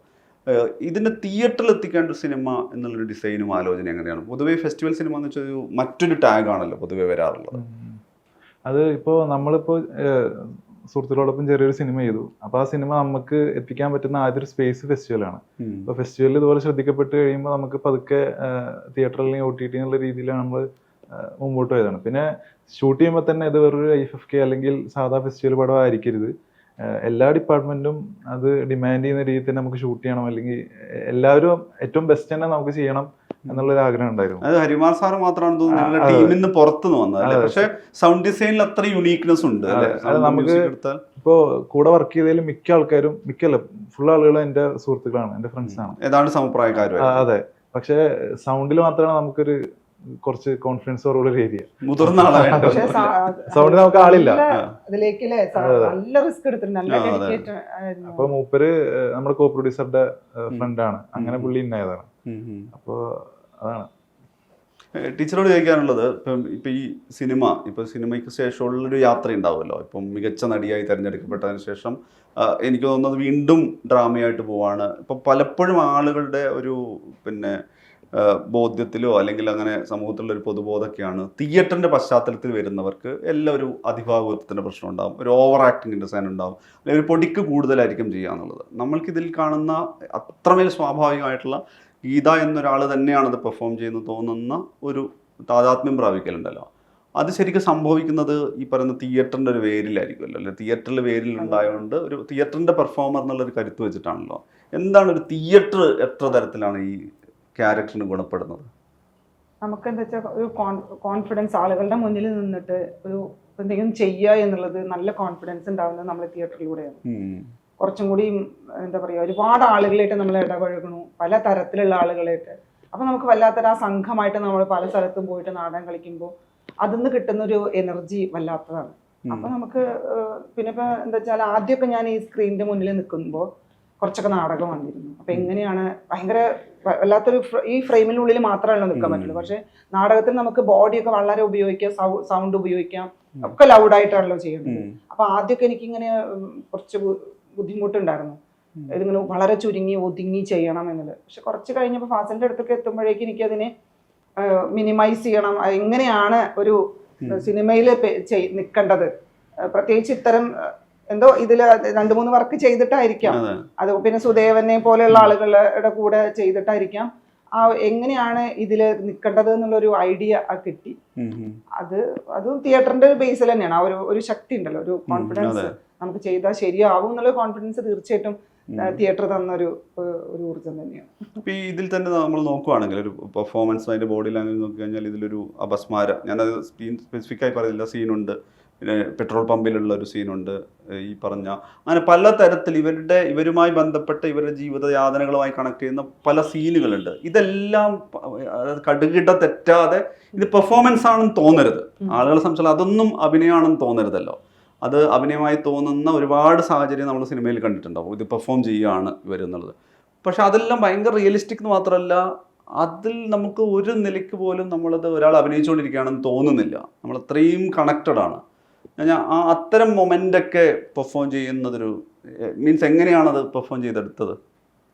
അതൊക്കെ സംഭവിച്ചു പോയതാണെന്നാണ് എനിക്ക് തോന്നുന്നത്. ചിന്തിച്ചിരുന്നു എങ്ങനെ വേണമെന്നൊക്കെ, പക്ഷെ ആ ഒരു ഭാഗമൊന്നും ചിന്ത മാത്രമല്ല, ഒന്നും ചെയ്തു നോക്കൊന്നുമില്ല, അതൊന്നും ചെയ്തു നോക്കാൻ പറ്റില്ല. ഇവര് പറയും അവിടെ എങ്ങനെയാണ് കേട്ടോ, അതൊന്നും നമ്മൾ റിഹേഴ്സലും ചെയ്തിട്ടില്ല. പക്ഷെ ഞാൻ ചിന്തിച്ചിരുന്നു എങ്ങനെയാണ് അത് ചെയ്യേണ്ടത്. എൻ്റെ റൂംമേറ്റ് ഡിഗ്രിക്ക് പഠിക്കുമ്പോൾ ഒരു റൂംമേറ്റ് ഇങ്ങനെ ചെയ്യുന്നത് കണ്ടിട്ടുണ്ട്, ഇങ്ങനെ ആവുന്നത് കണ്ടിട്ടുണ്ട്. പക്ഷെ ഞാനപ്പോ എനിക്ക് കാണാൻ വയ്യ അതൊന്നും. അപ്പൊ ഞാൻ ഓടി പോവാണ്, കുറച്ച് കണ്ടു കഴിഞ്ഞാൽ ഞാൻ ഓടി പോവാറാണ്. അതൊന്നും ശരിക്കും പറഞ്ഞാൽ ഞാൻ എൻ്റെ ഉള്ളിൽ നിന്ന് ഒരു ചിന്തയുടെ ഭാഗമായിട്ട് എടുത്തതാണത്, അങ്ങനെ ചെയ്തതാണ്. ശരിയായിട്ടുണ്ടോന്നൊന്നും അപ്പൊ എനിക്ക് അറിയണ്ടായിരുന്നില്ല. പക്ഷെ അതൊക്കെ ഒറ്റ ടേക്കിൽ അങ്ങോട്ട് അല്ല, അത് അങ്ങനെ ഇച്ചിരി റിസ്ക് ആയിട്ടുള്ള സാധനങ്ങളൊക്കെ നമ്മള് മാക്സിമം ഒരു ഇതിൽ തന്നെ ഞാൻ പറഞ്ഞിട്ടുണ്ടായിരുന്നു. കാരണം ഒറ്റ ടേക്കിൽ ഓക്കെ ആവുന്നുണ്ട്. കാരണം അത് കുറച്ച് നമുക്ക് മൊത്തം ഒരു ഇതാണല്ലോ, റിസ്ക് ആണല്ലോ, ബുദ്ധിമുട്ടാണല്ലോ ചെയ്യാൻ. അപ്പൊ ഭാഗ്യത്തിന് അത് ഒറ്റ ടേക്കിൽ ഓക്കെ ആയി. അതുപോലെ കുളത്തില് പിന്നെ നേരത്തെ ചോദിച്ചില്ലേ, ഡ്രാമ ആർട്ടിസ്റ്റ് ആകുമ്പോ നമുക്ക് ഇവരെ കൊണ്ട് എന്തും ചെയ്യിപ്പിക്കാം. ഇവര് നീന്തുന്നു, കുളത്തിൽ ചാടുന്നു, കടന്നുരുളുന്നു, നമുക്ക് എന്ത് വേണേലും ഇവരെ കൊണ്ട് ചെയ്യിപ്പിക്കാം. ആദ്യം ഷൂട്ട് ചെയ്തത് ഒരു കുളത്തില് പോയിട്ട് നീന്തലാണ്. ആ കുളത്തിലാണെങ്കിൽ അധികം വെള്ളം, ആകെ ചണ്ടിയും ഒക്കെ ചളിയൊക്കെ ആയിട്ട് കിടക്കും. ഇവര് നീന്തണം പറഞ്ഞു, ഞാനങ്ങോട്ട് നീന്തി. പിന്നെ നമ്മള് സാരി തന്നെ നീന്തണം. ക്യാരക്ടറിന്റെ കണക്റ്റഡ് ആണല്ലോ അതെല്ലാം, അല്ലേ? ഈ പിന്നെ ഇതിന്റെ ഈ സിനിമയുടെ കാര്യം വരുന്ന സമയത്ത് ഒരു പോസ്റ്റ് ഫെസ്റ്റിവൽ ഒരുപാട് പേര് വിളിക്കുന്ന, ഒരുപാട് പേര് അഭിനന്ദിക്കുന്ന ഒരു സിനാരി ഉണ്ടാവുമല്ലോ. അപ്പൊ ഈ സിനിമ ഷൂട്ട് ചെയ്യുന്ന സമയത്ത് ഇത് തിയേറ്ററിലെത്തി പ്രേക്ഷകരിലേക്ക് എത്തിക്കുക എന്ന് പറയുന്നത് ഒരു ആത്യന്തിക ലക്ഷ്യമായിട്ട് വരുന്ന സാഹചര്യമാണ് ഉണ്ടായിരുന്നത്. എന്തായിരുന്നു ഈ ഫാസിലിന് ഈ തടവിന് മേലിലുണ്ടായിരുന്ന ഒരു സ്വപ്നം എന്തായിരുന്നു? അത് എല്ലാവരും സിനിമ കാണണമെന്നായിരുന്നു ആഗ്രഹം. അപ്പോ തിയേറ്ററിൽ എത്തിക്കാനുള്ള ലിമിറ്റേഷൻസ് ഉണ്ടല്ലോ നമുക്ക്. അപ്പൊ നമുക്കിങ്ങനെ ഞാൻ ഷൂട്ട് ചെയ്യുന്ന സമയത്തൊക്കെ നമുക്ക് ഡയറക്റ്റ് OTT എന്നുള്ളൊരു സംഭവം ഉണ്ടായിരുന്നു. 23-ലാണ് ഷൂട്ട് ചെയ്തത്. അപ്പൊ ആ ഒരു പ്ലാനിലാണ് മുമ്പോട്ട് പോയത്. പക്ഷെ ഇപ്പൊ നമുക്ക് തിയേറ്റർ റിലീസ് ചെയ്യാണ്ട് നമുക്കിത് പ്ലാറ്റ്ഫോം കിട്ടില്ല. അപ്പൊ അതുകൊണ്ട് ഇതിലപ്പോൾ ഇപ്പൊ ഞാൻ എടുത്തേക്കാം സിനിമാറ്റോഗ്രഫിയുടെ കാര്യത്തിലാണെങ്കിൽ പോലും സിനിമാറ്റോഗ്രഫി പോലും നമുക്ക് തൊട്ടടുത്തുനിന്ന് കാണാവുന്ന വിധത്തിലാണ് അതിന്റെ ഒരു ഫ്രെയിമിംഗ് എന്ന് പറയുന്നത്. നിങ്ങൾ അതിന്റെ ടോട്ടൽ കോമ്പോസിഷൻ എടുക്കുകയാണെങ്കിൽ നമ്മളതിലൊരു എന്താ പറയുക ഒരു ദൃക്സാക്ഷിയെ പോലെ നമ്മളുടെ ചുറ്റുവട്ടത്ത് തന്നെ നടക്കുന്ന രീതിയിലാണ് ഈ പറയുന്ന ക്യാരക്ടറിന്റെ ഫ്രെയിമിങ് ഇൻസിഡന്റ്. കുറച്ച് ഒരു എക്സ്റ്റീരിയർ സീൻസ് മാറ്റി കഴിഞ്ഞാൽ ഇതെല്ലാം അങ്ങനെ നടക്കുന്നതാണ്. അതിപ്പോ ഈവൻ ബാങ്ക് ഇൻസിഡന്റ് ആണെങ്കിലും നമ്മൾ അതിന്റെ ഭാഗവാക്കായിട്ട് രീതിയിലാണ് ഷൂട്ട് ചെയ്തേക്കുന്നത്. അങ്ങനെ ഇതിന്റെ വിഷ്വൽ ഡിസൈനിനെ സംബന്ധിച്ച് എന്തായിരുന്നു ഒരു പ്ലാൻ? അല്ല, ഞാൻ ഇപ്പോൾ ഈ ഷൂട്ടിങ്ങിന് മുമ്പ് നമ്മൾ പ്രാക്ടീസ് ചെയ്യുന്നതിന്റെ പ്രധാന കാരണം ഷൂട്ടിംഗ് ടൈമിൽ കൂടുതൽ ടൈം ബാക്കി സിനിമാറ്റോഗ്രാഫറുടെ കൂടെ ഒക്കെ ഇൻവെസ്റ്റ് ചെയ്യാൻ വേണ്ടിയിട്ടായിരുന്നു. കാരണം ഇവർക്ക് ഓൾറെഡി എല്ലാ കാര്യങ്ങളും അറിയാം. എന്നാൽ പോലും ഷൂട്ട് ചെയ്യുമ്പോൾ നമ്മൾ ലൈറ്റ് അപ്പ് സമയത്ത് ഞാൻ ഇവരുടെ കൂടെയാണ് ഫുൾ ടൈം ഇരുന്നിരുന്നത്. പിന്നെ മാത്രമല്ല സിനിമാറ്റോഗ്രാഫർ എൻ്റെ വളരെ അടുത്ത സുഹൃത്താണ്. അപ്പോൾ ഞങ്ങൾ ഒരുമിച്ചാണ് താമസിക്കുന്നത്. അപ്പോൾ തുടക്കം മുതലേ അത് എങ്ങനെ ഷൂട്ട് ചെയ്യണം എന്നുള്ള ചിന്ത ഇങ്ങനെ ഉണ്ട്. അപ്പോൾ ഈ പറഞ്ഞ പോലെ നമ്മുടെ ഒരു ആവശ്യം, നമ്മുടെ ഇത് അവര് പിന്നാലെ പോണ പോലെ ഫീൽ ചെയ്യണം. വേറെ ശ്രദ്ധ അങ്ങോട്ടും വേറെ പോരുത്. അത് ഗീതയ്ക്ക് എന്താണ് തോന്നുന്നത് നമുക്ക് ഫീൽ ചെയ്യണം. അപ്പോൾ ഗീതയുടെ പിന്നാലെ പോകണം. അപ്പൊ നമുക്ക് ലെൻസിങ് ആണെങ്കിലും എല്ലാം അങ്ങനെ ചൂസ് ചെയ്തു. പ്രോപ്പർ പ്ലാനിങ് ആയിരുന്നു. അത് അങ്ങനെ തന്നെ വേണം. വേറെ ബ്യൂട്ടിഫുൾ ഭംഗിയുണ്ട് അങ്ങനത്തെ കമന്റ് ഒന്നും വരരുത്. എപ്പോഴും നമ്മൾ ഗീതനെ ശ്രദ്ധിച്ച് കാണണം. ആ രീതിയിൽ തന്നെ എടുക്കണം. അങ്ങനെയൊക്കെ ഉണ്ടായിരുന്നു. എല്ലാത്തിലും ഉണ്ടായിരുന്നു. എഡിറ്റിങ്ങിലാണെങ്കിലും വേറെ ആ പേസ് പോകരുത്. അങ്ങനെ എല്ലാം. ടീച്ചർ നേരത്തെ പറഞ്ഞുകൊണ്ട് ഈ സിനിമയുടെ ഭാഗമല്ലാത്തൊരു ചോദ്യമാണെങ്കിൽ ചോദിക്കുകയാണ്. ഇപ്പം നമ്മളെല്ലാവരും പറയുന്നത് ഇപ്പോൾ തിയേറ്ററിൽ സിനിമ ഉണ്ടാക്കുന്ന ആൾ മുതൽ റീല് ക്രിയേറ്റ് ചെയ്യുന്ന ആൾ വരെ ഉള്ളൊരു കാര്യം, ആളുകൾ അറ്റൻറ്റീവ് അല്ല. ആളുകളുടെ അറ്റൻഷൻ സ്പാൻ വളരെ കുറച്ച് സമയമാണ്. പക്ഷേ 2 വർഷമാണ് റിട്ടയർ ആവാനുള്ളത്. അപ്പോൾ അത് വെച്ച് നോക്കുമ്പോൾ ഇത്രയും കാലം കുട്ടികളെ പിടിച്ചിരുത്തുന്ന വിധത്തിൽ, അല്ലെങ്കിൽ ഈ പറഞ്ഞ മാർക്കിന് വേണ്ടിയിട്ടല്ലാതെ ഒരു ആനുവൽ എക്സാമിന് വേണ്ടിയിട്ടല്ലാതെ ഓരോ ദിവസവും കുട്ടികളിൽ ഒരു മികവ് കണ്ടെത്തി അവരുടെ പ്രകടനം പുറത്തെടുത്തി അവർ പെർഫോം ചെയ്തിട്ടാണ് ഒരുപാട് കുട്ടികളിലൂടെ. എന്താണ് ഈ പറയുന്ന ആളുകളെ പിടിച്ചിരുത്താൻ പറ്റുന്നത് എന്താണെന്നാണ് തോന്നിയിട്ടുള്ളത്, പെർഫോമർ എന്നുള്ള രീതിയിലും ടീച്ചർ എന്നുള്ള രീതിയിലും? അതെന്താ വെച്ചാൽ കുട്ടികൾക്ക് എപ്പോഴും പുതുമകളാണ് വേണ്ടത്. ഒരേപോലെ ഇന്നിപ്പോൾ ടീച്ചർ വന്നാൽ എന്താ പുസ്തകം എടുക്കുക, അങ്ങനെ ഇങ്ങനെ, അത് സ്ഥിരം ഒരു പദ്ധതി ഇങ്ങനെ ടീച്ചർ വന്നിട്ട്. അപ്പോൾ അതല്ലാണ്ട് നമ്മൾ അതിനെ ബ്രേക്ക് ചെയ്തിട്ട് കുട്ടികൾക്ക് ഇങ്ങനെ പുതിയ പുതിയ സംഭവങ്ങൾ വരുമ്പോഴാണ് അവർ നല്ല ബെസ്റ്റ് ലിസണേഴ്സ് ആയിട്ടിരിക്കുന്നത്. മാത്രമല്ല നമ്മളിങ്ങനെ ക്ലാസ് എടുത്ത് പോവുക, അവരിങ്ങനെ വെറുതെ ഇരിക്കുക. അങ്ങനെ ആകുമ്പോൾ കുട്ടികൾ അവരുടെ സ്വപ്നങ്ങളൊക്കെ പലതും ആവും. അപ്പോൾ അതിനെ ബ്രേക്ക് ചെയ്ത് അവരുടെ ശരീരം കൂടി ഇതിൽ പഠന പ്രവർത്തനത്തിൽ പങ്കെടുക്കണം.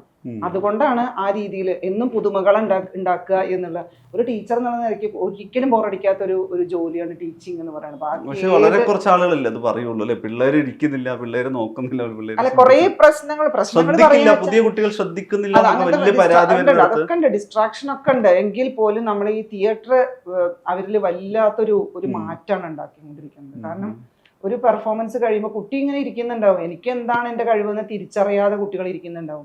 അപ്പം നമ്മളെപ്പോഴും ഇങ്ങനെ നല്ല മിടുക്കരായി എഴുതും വായിക്കും നന്നായിട്ട് മാർക്കൊക്കെ കിട്ടുന്ന കുട്ടികൾ മിടുക്കർ എന്നുള്ള ഒരു ബോധം ഉണ്ടല്ലോ, പൊതുബോധം.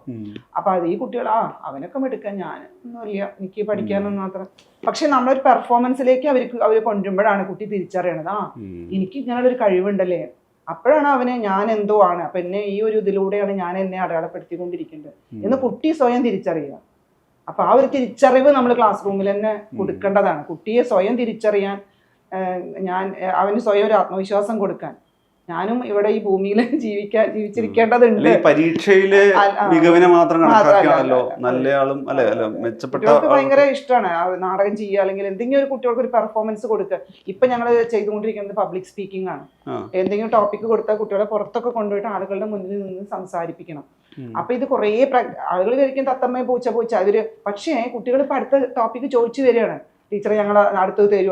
ഞാനും അനിത ടീച്ചറുമാണ് അവിടെ. ടീച്ചർ ഇംഗ്ലീഷിന്റെ ലാംഗ്വേജ് എന്നുള്ള രീതിയിൽ ആള് നല്ല പവർഫുൾ ആണ്. അപ്പൊ ഞാൻ എൻ്റെ തിയേറ്ററും ടീച്ചറുടെ ലാംഗ്വേജും കൂടെ ബ്ലെൻഡ് ചെയ്തിട്ടാണ് നമ്മൾ മുന്നോട്ട് പോയിക്കൊണ്ടിരിക്കുന്നത്. അപ്പൊ കുട്ടികൾക്ക് പെർഫോം ചെയ്യാൻ ഭയങ്കര ഇഷ്ടം. അപ്പൊ ചോദിച്ചുകൊണ്ടിരിക്കും, നമുക്ക് ഇനി ഞങ്ങളുടെ ഓരോ ഡിവിഷനും പെർഫോം ചെയ്യും, ഓരോ ഡിവിഷനിലെ ഫുള്ള് കുട്ടികൾ. അപ്പൊ ഇനി അടുത്ത ഞങ്ങളുടെ എപ്പോഴാ ടീച്ചറെ എന്നിങ്ങനെ ചോദിച്ചുകൊണ്ടിരിക്കും. അപ്പൊ അത് ചെയ്ത് കഴിഞ്ഞാൽ കുട്ടികൾക്ക് വല്ലാത്തൊരു ആത്മവിശ്വാസമാണ്. സിനിമ കുട്ടികൾ എത്ര പേര് കണ്ടു? ഇല്ല, കാണാൻ റിലീസ് ആവണല്ലേ ഉള്ളൂ. അപ്പൊ എല്ലാരും ചോദിച്ചോണ്ടിരിക്കും, ഞങ്ങളെ സ്കൂളിൽ നിന്ന് കൊണ്ടുപോകുമോ, ഫ്രണ്ട്സിന്റെ കൂടെ ഇരുന്ന് ടീച്ചറുടെ കൂടെ ഇരുന്ന് കാണണം. അങ്ങനെ പിന്നെ എല്ലാ കുട്ടികളെയും വീട്ടിൽ നിന്ന് കൊണ്ടുപോകില്ലല്ലോ, ചില ആളുകളൊന്നും അങ്ങനെ കൊണ്ടുപോകില്ല. അപ്പൊ കുട്ടികൾ പറയണത് ഞങ്ങൾക്ക് സ്കൂളിൽ നിന്ന് കൊണ്ടുപോകാനുള്ള ഒരു സംവിധാനം ഉണ്ടാക്കണം എന്നൊക്കെ പറഞ്ഞിട്ട് ഇപ്പൊ അവിടെ അതൊക്കെ ആലോചന നടന്നുകൊണ്ടിരിക്കുകയാണ്. ഈ സ്വാഭാവികമായിട്ട് എനിക്ക് തോന്നുന്നത് ഇതിപ്പം തിയേറ്ററിലേക്ക് റിലീസ് ചെയ്യുമ്പോൾ നമുക്കറിയാം നമ്മുടെ ഒരു പക്ക കമേഴ്ഷ്യൽ പടത്തിൻ്റെ സെറ്റപ്പിലുള്ള വലിയ പ്രൊമോഷൻ 14 ജില്ലകൾക്കും പ്രാപ്തമായ രീതിയിലെ പ്രൊമോഷൻസ് അല്ലെങ്കിൽ സ്റ്റാർഡം ഇതൊക്കെയുള്ള സിനിമകളുടെ കൂടെയാണ് തടവ് പ്രേക്ഷകരിലേക്ക് എത്തുന്നത്. ഉറപ്പായും നമ്മളുടെ ഇവിടെ ഇൻഡിപെൻഡൻറ്റ് ഫിലിമിലൂടെ വന്നിട്ട് മെയിൻ സ്ട്രീമിനെ ഇളക്കി മറിച്ച ഫിലിം മേക്കേഴ്സ് എല്ലാവരും ഇങ്ങനെ മലയാളത്തെ സംബന്ധിച്ചുള്ള മലയാളത്തിൽ അങ്ങനെ ഈ പറഞ്ഞ വേർതിരിവ് ഒരു ഘട്ടം വരെ ബാധിക്കപ്പെട്ടിട്ടില്ല ഒരു ഇൻഡസ്ട്രിയാണ്. എന്നാൽ പോലും തിയേറ്ററിൽ എത്തുമ്പോൾ എന്താണ് ഫാസിൽ പ്രതീക്ഷിക്കുന്നതും ഫാസിലിന് മുന്നിലുള്ള വെല്ലുവിളി എന്താണ്? നമുക്ക് നമ്മൾ പ്രതീക്ഷിക്കുന്ന ഒരു ഓഡിയൻസ് ഉണ്ട്, അത്രയും പേർക്കെങ്കിലും സിനിമ എത്തിക്കണം എന്നുണ്ട്. അപ്പൊ അവര് കണ്ടാൽ തന്നെ മതി. അപ്പൊ അവരുടെ അവരുടെ അഭിപ്രായങ്ങൾ വഴി ഈ സിനിമ കണ്ടിട്ട് അവര് വഴി കൂടുതൽ പേരിലേക്ക് എത്തും. അങ്ങനത്തെ ആ ഒരു പ്രതീക്ഷയാണുള്ളത്. മിനിമം കുറച്ച് ആൾക്കാർ കാണണം, എന്നാലാണ് അവര് വഴി ബാക്കിയുള്ള ആൾക്കാരിലേക്ക് എത്തുള്ളൂ. ആ ഒരു രീതിയിലാണ് നമ്മൾ ആലോചിക്കുന്നത്. ഞാൻ ഒരു കാര്യം കൂടി ചോദിക്കണം, അല്ലെങ്കിൽ തടവ് എന്ന് പറയുന്നത് ഭയങ്കര മെറ്റഫർ പോലത്തെ ഒരു പേരാണല്ലോ, ഭയങ്കര ആന്തരികാർത്ഥക്കുള്ള രീതിയിൽ.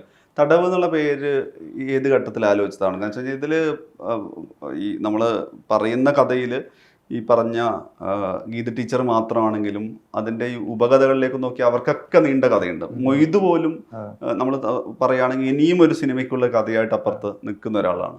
അപ്പൊ എന്താണ് ഈ തടവ് എന്നുള്ള പേര് സത്യത്തിൽ ആലോചിച്ചത്? പേര് സാധാരണ സിനിമകൾ ചെയ്യുമ്പോൾ ഏറ്റവും അവസാനമൊക്കെ കിട്ടാറുള്ളത്. കുറെ ആലോചിക്കും, ടൈറ്റിൽ കിട്ടാണ്ട് കണ്ടിട്ട് അവസാനമൊക്കെ കിട്ടും. ഈ സിനിമ ആകുമ്പോൾ തുടക്കത്തിൽ തന്നെ നമുക്ക് കിട്ടി. പക്ഷെ അത് ഇത് വേണോ വേണ്ടേ ഞങ്ങളിങ്ങനെ പറഞ്ഞു, നമുക്ക് വേറെ നല്ല പേര് കിട്ടുമോ അപ്പൊ നമ്മള് സിനിമയെ സിമ്പിൾ ആയിട്ട് നേരെ പറയാണ്. അപ്പൊ ടൈറ്റിലൊന്നും അങ്ങനെ ഇരുന്നോട്ടെ. ഇംഗ്ലീഷിലും കൂടെ വന്നപ്പോഴാണ് പലരും ചോദിച്ചെന്നോട് ഈ തടവാണോ അല്ല അങ്ങനെ അപ്പൊ അങ്ങനെ ഒരു ഇതൊക്കെ വന്നിരുന്നു. അപ്പൊ ഞാൻ ചോദിച്ചാൽ ബ്രാക്കറ്റിലുള്ളത് അല്ലെങ്കിൽ ഇംഗ്ലീഷ് നെയിമും കൂടെ ഒന്ന് നോക്കൂ, അപ്പൊ കൃത്യമായിട്ട് കിട്ടും. അത് കോമഡി ആയിട്ട് ചോദിക്കുന്നതാണ്. അല്ല അത് അങ്ങനെ തന്നെയാണ്, കോമഡി ആയിട്ട് തന്നെ വരുന്നത്. ടീച്ചർ ഇതിന് ശേഷവും പെർഫോമൻസുമായിട്ട് ഏകപാത്ര നാടകമൊക്കെ ആയിട്ട് പോവുകയാണ്. പെർഫോമൻസ് എന്ന് പറയുന്നത് അത് സിനിമയിലാണെങ്കിലും നാടകത്തിലാണെങ്കിലും അത് സ്വയം ഊർജം നൽകുന്ന, ഭയങ്കര ഹാപ്പിനെസ് നൽകുന്ന ഒരു സംഗതിയാണോ? തീർച്ചയായിട്ടും നല്ല സന്തോഷമാണ്. കാരണം നാടകം ചെയ്യാതെ എനിക്ക് പറ്റില്ല. കാരണം ചെറുപ്പം മുതലേ ഞാൻ നാടകം അറിയില്ലെങ്കിലും വെറുതെ കെട്ടിച്ചമച്ചിട്ടൊക്കെ ചെയ്തിട്ടുണ്ടായിരുന്നു. പിന്നെ അത് സീരിയസ് ആയി വന്നു. പിന്നെ സംഘത്തിന്റെ കൂടെ ചേർന്നു, ആറങ്ങോട്ടുകര കലാപാഠശാലയിലാണ്. പിന്നെ കുറേ നാടക സംഘത്തിന്റെ കൂടെ കുറേ നാടകങ്ങൾ ചെയ്തിട്ടുണ്ട്. പിന്നെ ഈ അവാർഡ് പ്രഖ്യാപനത്തിന്റെ ഒരു 6 മാസം മുന്നെയാണ് ഒറ്റ ഞാവൽ മരം എന്നുണ്ട് പാഠഭാഗത്തും തന്നെ. അത് പാഠം പഠിപ്പിച്ചുകൊണ്ടിരിക്കുമ്പോൾ എനിക്ക് തോന്നിയതാ മാധവിക്കുട്ടിയുടെ വേനലിന്റെ ഒഴിവ് എന്ന് പറഞ്ഞ കഥ. അപ്പൊ ഇതൊരു ഏകപാത്രമാക്കി ചെയ്താൽ എന്താ? അത് അമ്മുവിന്റെ വെർഷനിലാണ് കഥ നിൽക്കുന്നത്. അപ്പൊ അത് മുത്തശ്ശിയുടെ വെർഷനിലാണ് ഇപ്പൊ ഞാൻ ചെയ്തുകൊണ്ടിരിക്കുന്നത്. എനിക്ക് അമ്മുവിന്റെ വേർഷൻ ചെയ്യാൻ പറ്റില്ലല്ലോ. അപ്പൊ പാഠശാലയിൽ പറഞ്ഞപ്പോ അവർ രണ്ടുപേരും കൂടെ, ഹസ്ബൻഡും വൈഫുമാണ് അവിടെ, അവർ രണ്ടുപേരും കൂടിയിട്ടാണ് നാടകം ചെയ്യുന്നത്. അപ്പൊ അവരിതിനെ ഇങ്ങനെ ചിട്ടപ്പെടുത്തി തന്നു. അതൊരു ഭാഗ്യമായി. കാരണം അതുവരെ സിനിമ ഇറങ്ങിയിട്ടില്ല, എന്റെ അഭിനയം കാണാൻ ഒരു സാധ്യതയില്ല. അപ്പൊ ആളുകൾ ഇങ്ങനെ ഇതാരാന്ന് ചോദിക്കുമ്പോൾ കുറേ അവസരങ്ങൾ എനിക്ക് കിട്ടുക. ടീച്ചറെ നാടകം വേണം, സിനിമയുടെ പേര് പറഞ്ഞിട്ട് എന്റെ നാടകം വേണമെന്ന് ആളുകൾ ആവശ്യപ്പെടുമ്പോൾ ഒരുപാട് സന്തോഷമായിരുന്നു. അപ്പോ സിനിമ അല്ല ഈ നാടകം കഴിഞ്ഞു കഴിഞ്ഞാൽ ആളുകൾ പറയും വെറുതെ അല്ല എന്ന് പറയുമ്പോൾ എനിക്കൊരു ആശ്വാസം. കാരണം അതുവരെ ഇവരാരാ, ഇവർക്ക് ഇങ്ങനെ അവാർഡ്, ഇവര് മെയിൻ സ്ട്രീമിലൊന്നും ഇല്ലല്ലോ എന്നുള്ള പല ചർച്ചകളും നടന്നിരുന്നു. അപ്പൊ ഇത് ശരിക്കും എനിക്കൊരു ആശ്വാസമായി. എന്തോ ഒരു നിമിത്തം പോലെ ഈ ഏകപാത്ര നാടകന്റെ കൂടെ കൂടി. സിനിമയ്ക്കല്ലേ, സിനിമ അതുവരെ സംഘമായിട്ടുള്ള ഈ നാടകം കണ്ടിട്ട് വീണ്ടും ഇതിന്റെ ത്രൂ ഔട്ട് പെർഫോമൻസ് സിനിമ കാണാൻ ആളുകൾ വരും. അതുണ്ടാവും. പിന്നെ എന്താ വെച്ചാൽ ഒരു അധ്യാപിക എന്നുള്ള നിലയ്ക്ക് ആളുകളൊക്കെ വല്ലാതെ സന്തോഷിക്കും. എന്റെ അധ്യാപകര് മുഴുവൻ, എന്നെ അറിയാത്ത ആളുകളടക്കം, പല നമ്മളിപ്പോ കലോത്സവങ്ങളിലൊക്കെ പോകുമ്പോ എന്നെ അറിയൊന്നുമില്ല, പക്ഷെ ഞങ്ങളുടെ ഇടയിലുള്ള ഒരു ടീച്ചർക്ക് അവാർഡ്, ഇത്രയും വലിയൊരു അവാർഡ് എന്ന് പറഞ്ഞ് അവരൊക്കെ ആഘോഷിക്കുകയാണ്. അതുപോലെ എന്റെ നാടകത്തിന്റെ കുറെ ആളുകളെ എന്നെ അറിയാം. പിന്നെ കുറെ പഠിപ്പിച്ച കുട്ടികൾ, എത്രയോ ഇപ്പൊ ഞാൻ 30 വർഷമായി പഠിപ്പിച്ചുകൊണ്ടിരിക്കുന്നു. അപ്പൊ അത്രയും കുട്ടികൾ പോവാണ്. അവരൊക്കെ എന്റെ ടീച്ചർക്ക് എന്നുള്ള ഒരു ഇതുണ്ടല്ലോ. അപ്പൊ അവരെല്ലാരും കാത്തിരിക്കുകയാണ്. അപ്പൊ ഞാൻ നല്ലൊരു പ്രതീക്ഷ ഉണ്ട്. കാരണം ഈ അവാർഡ്, 2 അവാർഡും ഈ ചിത്രത്തിന് ലഭിച്ചത് ശരിക്കും പറഞ്ഞാൽ അതൊരു വല്ലാത്തൊരു ആളുകൾ കാണാനുള്ളൊരു ടെൻഡൻസി ഉണ്ടാക്കും തന്നെയാണ് വിശ്വാസം. നേരത്തെ ഈ സുദേവനിലൂടെയാണെങ്കിലും ഞാൻ ആറങ്ങോട്ടുകാർ നേരത്തെ ഉണ്ടായിരുന്നു. ആളുകൾക്കൊരു വലിയ കലാപാരമ്പര്യം, കലാപ്രവർത്തനമൊക്കെ ആയിട്ട് നേരത്തെ സിനിമയുടെ ഒക്കെ ഇപ്പൊ പെരിങ്ങോടാണെങ്കിൽ അങ്ങനെ വന്നൊരു പശ്ചാത്തലം ഉണ്ടല്ലോ. എന്താണ് ഈ നാടിനെ ഒരു നാട് ഒരു കലാപ്രവർത്തനത്തിലേക്ക് അല്ലെങ്കിൽ ഒരുപാട് പേരെ കലാസഭയിലേക്ക് കൂടെ നടത്തുന്ന ഒരു സ്പേസായി മാറുന്നു. ഇത് പറയുമ്പോഴും നിങ്ങളുടെ അവിടെ തന്നെയുള്ള ആളുകളാണ് നമ്മൾ നോക്കുവാണെങ്കിൽ ഇവിടുത്തെ സിനിമയിലൊക്കെ എത്രയോ വർഷമായിട്ട് ക്യാരക്ടർ റോൾ ചെയ്യുന്ന ആളുകളെ പോലെയാണ് പെർഫോം ചെയ്തത്. ഇപ്പൊ ടീച്ചർ പറയുമ്പോഴാണ് ഇവരെല്ലാം അവിടെ തന്നെ ഉള്ളവരാണെന്ന് നമുക്ക് ഒറ്റയടിക്ക് മനസ്സിലാവുന്നത്. എന്താ ഈ മനുഷ്യരുടെ ഒരു ഊർജവും അല്ലെങ്കിൽ ഇവരിങ്ങനെ പെർഫോം ചെയ്യാനുള്ള ഒരു കാരണവും സാഹചര്യം? സുബ്രഹ്മണ്യനും ഞാനൊക്കെ ചെറുപ്പം മുതലേ ഞങ്ങളൊരു നാട്ടിലാണ്. അനിത ടീച്ചർ മാത്രമാണ് അവിടേക്ക് സ്കൂളിലേക്ക് വന്നത്. അപ്പോൾ ഞങ്ങളുടെ നാട് എന്ന് പറയുമ്പോൾ അവിടെ ലൈബ്രറി ഉണ്ട്. അപ്പോൾ ചെറുപ്പം മുതൽ അവിടെ ഉള്ള എല്ലാ ആളുകളുടെയും കലയെ പ്രോത്സാഹിപ്പിക്കുന്ന രീതിയിലാണ് അവിടുത്തെ ലൈബ്രറി പ്രവർത്തനങ്ങൾ ഉണ്ടായിരുന്നത്. പണ്ട് വാർഡുതല മത്സരങ്ങൾ ഉണ്ടായിരുന്നു. അവിടെയൊക്കെ അന്ന് ഞങ്ങളൊക്കെ ഓടി നടന്നിട്ടാണ് പരിപാടികളൊക്കെ സെറ്റ് ചെയ്തിരുന്നത്. അപ്പോൾ ആളുകൾക്കൊക്കെ അതിൻ്റെ ഒരു പിന്നെ അതുപോലെ കുറേ നാടകങ്ങൾ എപ്പോഴും ഓരോരോ പരിപാടികൾ ഉണ്ടാവും ഞങ്ങളുടെ നാട്ടിൽ, നാടകങ്ങൾ പ്രത്യേകിച്ചും. അപ്പം നാട്ടിലത്തെ ആളുകളെ കൂട്ടിയിട്ടുള്ള നാടകങ്ങൾ ഉണ്ടാവുമായിരുന്നു. അന്നൊന്നും ശരിക്കും പറഞ്ഞാൽ നടിമാരൊന്നും അങ്ങനെ ഉണ്ടായിരുന്നില്ല. അതൊക്കെ പുറത്തുനിന്ന് നടിമാരെ കൊണ്ടുവരുന്നു, അങ്ങനത്തെ ഒരു അവസ്ഥ. അപ്പൊ ഞങ്ങൾക്ക് ഈ പലതരത്തിലുള്ള കലാരൂപങ്ങളെ കണ്ടു വളർന്നവരാണ് ഞങ്ങളുടെ നാട്ടില്. അതുകൊണ്ടായിരിക്കും പിന്നെ സ്കൂളിൽ നമ്മൾ നിരന്തരം ഈ ഒരു തിയേറ്റർ ഉണ്ട്, അതിലൂടെ കടന്നു പോകുന്ന കുട്ടികള്. അപ്പൊ അതിന്റെ ഒക്കെ ഒരു ബേസ് ഉണ്ട് തോന്നുന്നു. ഫാസിൽ, ഇപ്പോൾ നമ്മളിപ്പോൾ മലയാള സിനിമ എന്ന് പറയുന്ന സമയത്ത് കോവിഡ് അനന്തരം മലയാള സിനിമ വലിയ തോതിൽ ചർച്ച ചെയ്യുന്നുണ്ട്. അപ്പോഴും ഈ പറഞ്ഞ അതെല്ലാം മെയിൻ സ്ട്രീമിൻ്റെ ഭാഗമായിട്ട് വരുന്ന നമ്മളുടെ ഈ എക്സിസ്റ്റിംഗ് താരനിരയിലുള്ളവരെ കൂടി ഉൾപ്പെടുത്തിയിട്ടാണ് ചർച്ച ചെയ്യുന്നത്. അതിന് സമാന്തരമായ ഒരു യാത്രയാണ് തടവിൻ്റേത്. അപ്പോൾ ഈ പറയത്തക്ക ഇവിടുത്തെ ഒരു കമേഴ്ഷ്യൽ സിനിമയുടെ മൂലധനത്തിൻ്റെ സ്വഭാവത്തിലല്ല ഇതിൻ്റെ പ്രൊഡക്ഷൻ തന്നെ നടക്കുന്നത്. പക്ഷേ ഇത്രയും ക്വാളിറ്റിയുള്ള നമുക്കൊരു ഇൻ്റർനാഷണലിലേക്ക് പ്രസൻറ്റ് ചെയ്യാവുന്ന ഒരു ക്വാളിറ്റികളുടെ സിനിമ സാധ്യമാകുന്നു. ഈ സിനിമ സാധ്യമാക്കിയതിനെ കുറിച്ച് എന്താ പറയാനുള്ളത്? ആ സിനിമ സാധ്യമാക്കിയെന്ന് പറഞ്ഞാൽ ഇത്രയും അച്ചീവ് ചെയ്ത സംഗതി കൂടിയുണ്ടല്ലോ. ഒരു കമേഴ്ഷ്യൽ സിനിമയുടെ സ്ട്രക്ചറിലോ സ്വഭാവത്തിലോ അല്ലെങ്കിൽ അതിനെ കണക്ട് ചെയ്യാവുന്ന രീതിയിൽ ഒരു നിർമ്മാതാവിനെ കണ്ടെത്തുന്നു, ഒരു സിനിമ ഉണ്ടാക്കുന്നു, ഒരു താരത്തെ കാസ്റ്റ് ചെയ്യുന്നു, അങ്ങനെയല്ലല്ലോ ഉണ്ടാക്കിയിരിക്കുന്നത്. പക്ഷേ ഈ സിനിമ ഇതിനോട് കിടപിടിക്കാവുന്ന, അതിനോട് മത്സരിക്കാൻ യോഗ്യമായിട്ടുള്ള സിനിമയായി മാറുകയും ചെയ്തു. അത് കൂടുതലുള്ളവരുടെ സപ്പോർട്ടാണ്. ഇപ്പോൾ നമ്മുടെ സിനിമയിൽ 10-40 ലൊക്കേഷൻ ഉണ്ട്, സ്കൂള്, അംഗനവാടി. അവിടെയൊക്കെ ചെന്നിട്ട് ബീന ടീച്ചർ അഭിനയിക്കുന്ന സിനിമ എല്ലാ ലൊക്കേഷനും ഉണ്ട്, സ്കൂൾ, അംഗനവാടി, ബാങ്ക്, ബസ്. അപ്പോൾ എല്ലാ ലൊക്കേഷനിൽ നിന്നിട്ടും ഞങ്ങൾ ബീന ടീച്ചർ ആൾക്കാരാന്ന് പറയും. അപ്പൊ ഒരു ലൊക്കേഷൻ തരും. അധ്യാപികക്ക് കിട്ടുന്ന അതുപോലെ സുബ്രേട്ടൻ, അവരുടെ പേരൊക്കെ പറയുമ്പോ നമുക്കൊരിക്കലും നമ്മൾ ഉദ്ദേശിച്ച രീതിയിൽ ഷൂട്ട് തീർക്കാനോ അല്ലെങ്കിൽ കംപ്ലീറ്റ് ചെയ്യാനോ പറ്റില്ല. പക്ഷെ ഇവരൊക്കെ ഓക്കെ അങ്ങനെയാണോ എന്നപ്പാ, അല്ലെങ്കിൽ ബസ് കയറാം, ബസ്സിലെ ആൾക്കാരെല്ലാം സെറ്റ് ചെയ്യാം. അങ്ങനെ ജൂനിയർ ആർട്ടിസ്റ്റ് ആയിട്ടുള്ള ആൾക്കാരും അവിടുത്തെ സ്ഥാപനങ്ങളെല്ലാം നാട്ടിൽ നിന്ന് ഫ്രീ ആയിട്ട് നമുക്ക് കിട്ടിയതാ. അതൊക്കെ അവരുടെ നമ്മളൊരു സിനിമയുടെ രീതിയിൽ ആലോചിച്ച് കഴിഞ്ഞാൽ പെട്രോൾ പമ്പ് ഉണ്ട്, ബാങ്ക് ഉണ്ട്, ബസ് ഉണ്ട്, ചായക്കടയുണ്ട്, അല്ലെ, തോടുണ്ട്, റോഡുണ്ട്, എല്ലാം ഉണ്ടല്ലോ അല്ലെ, പെട്രോൾ പമ്പ്, എല്ലാ. അപ്പൊ ആ നാടിന്റെ സപ്പോർട്ട് വളരെ വലുതാണ്. പിന്നെ എന്റെ കൂടെ ഉള്ള വർക്ക് ചെയ്ത ആൾക്കാര്, സിനിമ വിജയിക്കും എന്തെങ്കിലുമൊക്കെ രക്ഷപ്പെടുന്ന വിചാരിച്ചിട്ട് ഫുൾ ടൈം നമ്മുടെ ഒപ്പം നിൽക്കുന്ന ആൾക്കാർ. പിന്നെ നമ്മുടെ കോ പ്രൊഡ്യൂസർ, നമുക്ക് പല പ്രൊഡ്യൂസേഴ്സും വന്നുപോയി. പക്ഷെ അവരൊക്കെ പറഞ്ഞത് നമുക്കിത് മറ്റേ നല്ല മെയിൻ സ്ട്രീം നടിമാരൊക്കെ ആണെങ്കിൽ നമുക്ക് സെറ്റ് ചെയ്യാം, ഷൂട്ട് ചെയ്യാന്ന് പറഞ്ഞു. പക്ഷെ നമ്മളിത് സെറ്റ് ചെയ്ത് തന്നെ, ഡിസൈൻ ചെയ്ത് തന്നെ ടീച്ചർ അഭിനയിപ്പിക്കണം എന്നുള്ള ഇതിലാണല്ലോ. അപ്പോൾ അവസാനം നമ്മുടെ ഷോർട്ട് ഫിലിം കണ്ടിട്ട് ഒരു കോ പ്രൊഡ്യൂസർ വന്നു, പ്രമോദ്. അങ്ങനെയാണ് സിനിമ ഓണായത്. നല്ല സപ്പോർട്ടായിരുന്നു. അതില് ക്യൂ സ്റ്റുഡിയോയിലല്ലേ? അതെ, അതില് ക്യൂലുണ്ട്. അതിലതുപോലെ IDSFKയില് കണ്ടിട്ടാണ് നമ്മുടെ കോ പ്രൊഡ്യൂസർ ഇന്നാവുന്നത്. വേറൊരു കാര്യമുള്ളത്, ഇപ്പം ഇതൊരു സ്വപ്നതുല്യമായ തുടക്കമാണ്. ശരിക്കും പറയുകയാണെങ്കിൽ ഒരു നവാഗത സംവിധായകൻ എന്ന് പറഞ്ഞിട്ട് അദ്ദേഹത്തെ കിട്ടാവുന്ന, ഇപ്പം ഒരു തിയേറ്ററിൽ റൺ ചെയ്ത സിനിമയ്ക്ക് ചിലപ്പോൾ പ്രേക്ഷക സ്വീകാര്യതയോ അല്ലെങ്കിൽ എല്ലാവരും അംഗീകരിക്കുക. ഇത് മലയാളത്തിലെ ഒരു എണ്ണം പറഞ്ഞ സിനിമകളിലൊന്നായിട്ടാണ് തടവ് നിൽക്കുന്നത്. എന്താണ് തുടർന്നുള്ളൊരു സിനിമാ പദ്ധതി ആലോചന? കാരണം തടവിന്റെ യാത്ര ഏതാണ്ട് 1 വർഷം അല്ലെ 2 വർഷം പിന്നിട്ടില്ല അല്ലേ? നമ്മൾ ഔട്ടായിട്ടൊരു 1.5 വർഷത്തോളം. അല്ല, എല്ലാ ടൈപ്പ് സിനിമകളും ചെയ്യണമെന്നുണ്ട്. അപ്പോൾ ആദ്യം ഇങ്ങനത്തെ ഒരു പടം, അടുത്തത് മറ്റൊരു ടൈപ്പ് പടം, അങ്ങനെ എല്ലാ പടവും ചെയ്യണം.